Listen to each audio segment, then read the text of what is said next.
I think it's clear as day that Liverpool need to sign Marc Guehi. That should be his next destination. That should be the player that Liverpool go after and sign next. Do they need more? Yes, you're probably looking at left wing, etc. Another attacker. I heard Virgil van Dijk talking about that. But when I watched that game yesterday, it's so clear. It's so obvious. It's so nailed on that Liverpool need to sign Marc Guehi. You know Konate's going to get injuries. He hasn't signed a new deal yet. He's going to go into his last year. You look at Van Dijk, top centre half, one of the best centre halves to ever play in the Premier League. Still one of the best in the league, if not the. But he can't do it all by himself. He can't do it all on his ones. And he can be got at as well. You're going to need that freshness of Marc Guehi. He hasn't signed a new deal at Palace. Steve Parish is not having it. He's basically saying it needs a new deal, an extension or a conclusion. They're not going to want to lose him for free. Liverpool got the chance to get him for less than what Newcastle were trying to get last year, the 70s and stuff like that, 70Ms. Go big. They have to go big for me. Go and get Marc Guehi. He'd be absolutely perfect in that Liverpool team. He's aggressive. He's decent on the ball. He's combative. He's good in 1v1s. He's good in the air. And Liverpool can play a lot of games. Do you know what I'm saying? Liverpool are going to play an awful lot of games. There's no way they can have sort of just Van Dijk and Konate as like the only two senior centre halves. Yeah, Endo can drop back in there. I've seen Robertson has gone in there a couple of times, but they've sold Kwanzaa. So these guys need replacing. Joe Gomez. I mean, you talk about injuries and how his career has been hampered by them, not reliable enough. They have to get Guehi. I think they will. I think Liverpool will make sure that they go in and get a centre back, because if they don't, they're going to leave themselves short. One injury to Konate, who's coming in? Who's coming in? I mean, who was even on the bench yesterday in terms of options for centre halves? Let's have a look. Oh, that was the one just before the season. That wasn't the right one. There was a red card there. There you go. That's the one there. Let's have a look. Who was on the bench for Liverpool yesterday? What options have they got at centre back? None. Do you know what I'm saying? None. Ben Doak or Ben Doak, that's not viable. He's a kid. Mamadashvili keeper, Harvey Elliott, Robertson, McAllister, Endo. Do you know what I'm saying? So there's not even a recognised proper centre half on the bench yesterday for Liverpool. That's a big problem, which I'm sure they're aware of, but I'm just highlighting why they absolutely need it. They played against Athletic Club before that. Oh, Gakpo scored no goal. Didn't know about that. But what was the starting team then? See, look, Endo and Konate at centre back. I did see that it was Van Dijk's first game back. His first 90 minutes, which is why he's probably a little bit rusty. But again, look at the bench. Right, the bench was crazy. There's no one on the bench in this game. Chiesa was so that game against Athletic Bilbao, sorry. The only recognised senior player was Chiesa. Where was everyone else? Rah. That's mad. I didn't even know that happened. The game before that, okay, they played against Yokohama. That was on the tour. But again, loads of kids there. No real recognised centre-back. Simicast is going to go. Endo, obviously Nunes is gone now. Back to the point. I think Joe Gomez must actually be injured because he's not in none of these squads. Unless I've missed something. Joe Gomez didn't get sold, did he? It was only Joel Kwanzaa, so I think he must be injured. So, back to the point.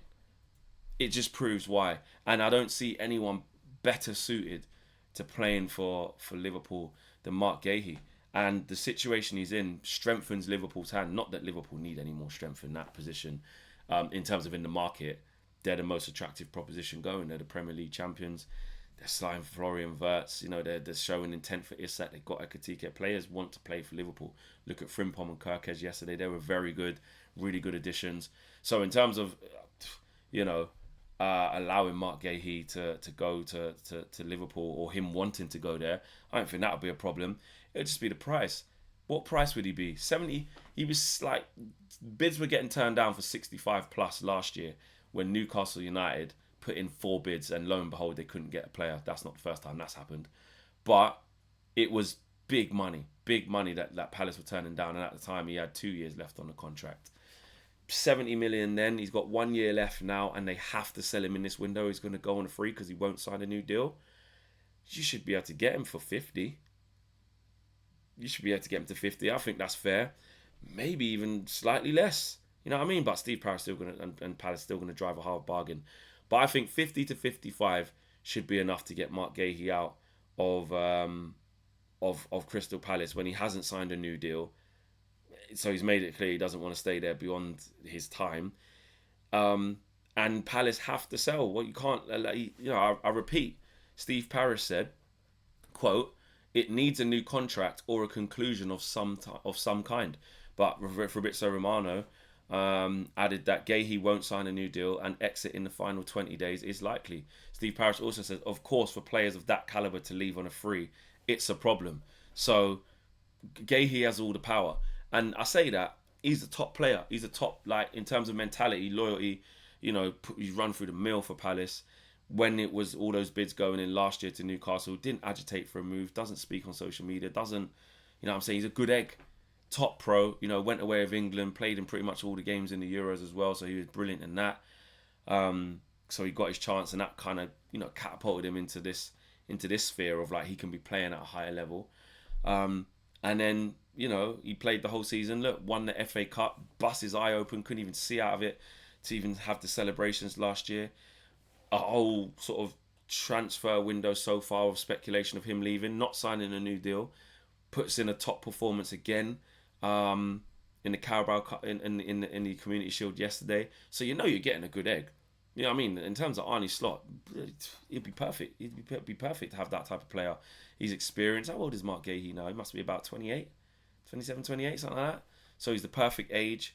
And actually, as a centre-back, I think he'll complement either Konate or Van Dijk perfectly. You know what I mean? He's not afraid to be aggressive. Liverpool do play this high line, and you're talking about pace and recovery pace.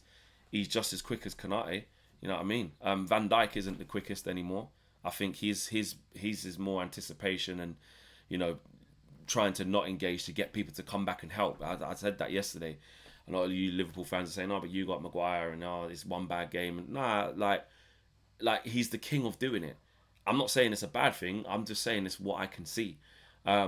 So that's why it will complement playing against someone like Guehi, who isn't afraid to engage in 1v1s, who isn't engaged to run he isn't afraid to run side by side and step in. I'm not saying Van Dijk never does it, but his preference is to sit, wait, which, listen, is a good tactic. You sit and wait, you don't jump, and you arch your midfielders in Szoboszlai, McAllister, Gravenberch, whoever it is who's just been beaten in that press, in that counter press, or beaten with that pass through the lines while you've been turned, to let them get back in. Because to beat Alisson from outside the box is a tough ask. It has to be a proper good shot to be beating him from there. So I can see why, with the quality around him, he doesn't maybe defend on the front foot or looking to nick in and win it at all times. He's more of a container and a reader of the situation to put fires out. But it can be exposed at times. And I think someone like Guehi would be a perfect partner for him. And Liverpool, like I say, have to play a lot of games, because they're going to go deep into all the competitions. I'm sure of it. We're all sure of that. So Guehi to Liverpool, perfect acquisition. I don't know what they're waiting for. I think that happens in the next 20 days. Smash a like on the video. Liverpool fans, let me know what you're saying about it. Do you have to go and get Guehi? What else do you need? Are you happy with Guehi? If that is the one, is that the one you need? Let me know. I'm out of here. Peace.